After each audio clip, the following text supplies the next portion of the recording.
শেরপুরের নালিতাবাড়িতে বজ্রপাতে নিহতের লাশ কবর থেকে চুরি করতে এসে জনতার হাতে নূর ইসলাম নামে একজন আটক হয়েছে।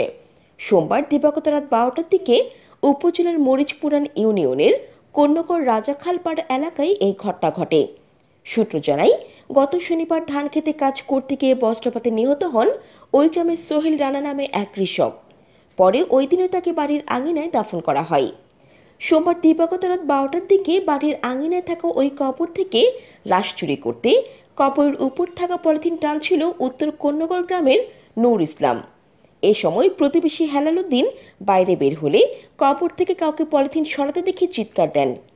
এতে ওই ব্যক্তি দৌড়ে ঝোপের আড়াল হয়ে পাশে থাকা ভোগাই নদীতে আত্মগোপন করে।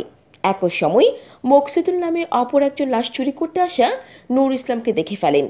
ততক্ষণে এলাকাবাসী জড়ো হয়ে যান এবং নূর ইসলামকে জনরোষ থেকে বাঁচাতে ঘরে আটকে রাখেন। নূর ইসলাম উত্তর কন্যগর গ্রামের কফিল উদ্দিনের ছেলে এবং এলাকায় চোর হিসেবে চিহ্নিত।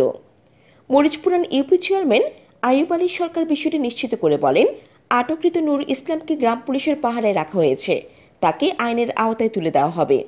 জান্নাতুল আফসানা, চ্যানেল বাংলা।